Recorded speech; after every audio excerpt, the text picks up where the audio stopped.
pawis na kaming dalawa. Walang kaalam-alam ang mga pasahero na ako ay bumibiyahe na papuntang langit kasama ang magandang dalaga. Labas-pasok na ito. Talagang pawis na ako. Hindi ko na mapipigilan at sasabog na. Isang gabi habang ako ay pasakay ng bus, nagmamadali ako kasi nga rush hour. 6:00 na ng gabi, siyempre paunahan na lang, habulan. So yung bus na sakyan ko is punuan na talaga. Doon ako banda sa likod nakapwesto, nakatayo lang. At siyempre maraming humahabol na mga estudyante.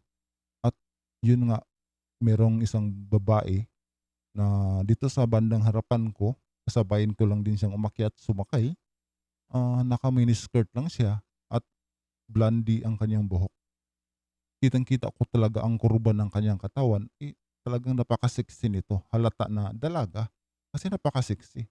At yung puweta niya is maumbok talaga.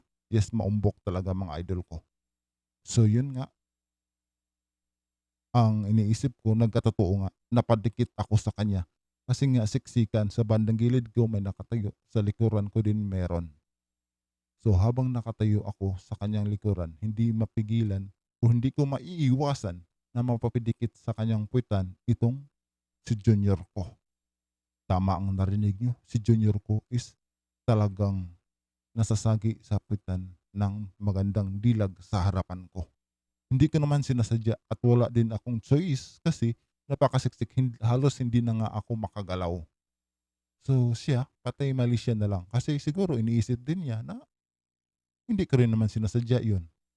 Pero ito ang kinakatatakutan ko. Nagising si Junior.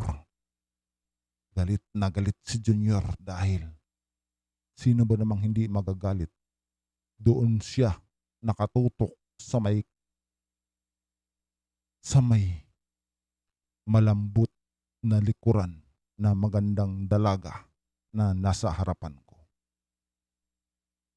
Sakto, kada prino talagang tumusok-tusok doon sa likuran niya ang aking alaga na si Junior. Pawis na pawis ako at pansin ko rin na lumilingon sa akin ang magandang dalaga. Maputi siya, makurba ang katawan at blondie ang kanyang buhok. Ito na nga, kasi doon sa bandang pwesto ko, madilim. Hindi ko na mapigilan ang aking sarili. Ang suot ko lang kasi ngayon, mga idol, is nakapadyama lang ako. Kaya talagang kapag nagagalit si Junior, mahalata mo talaga. Wala na akong magawa. Kasi nga, sa ganong sitwasyon, hindi ko na talaga maiiwasan kahit sino naman. Halos bumaon na ito sa kanyang likuran. At talagang sinasamantala ko ang pangyayaring yun.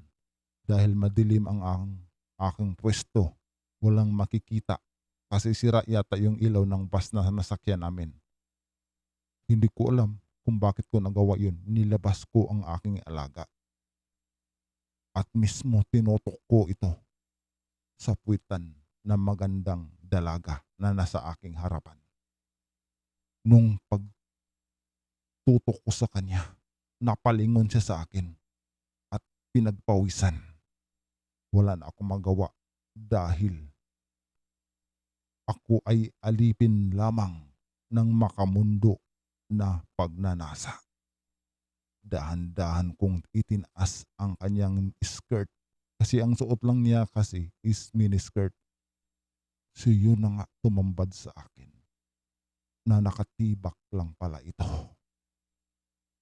Dahil dito, hindi na ako nagdadalawang isip pa na itutok agad doon sa kanyang, alam niyo na, sa kanyang bulaklak habang nakatalikod sa akin. Itinusok ko na agad dahil ito ay galit na galit na. Wala na akong magawa sa susunod na pangyayari. Namalayan ko na lang na bumaon na ito bigla at ang dalaga napalingon sa akin at sabay kagat labi.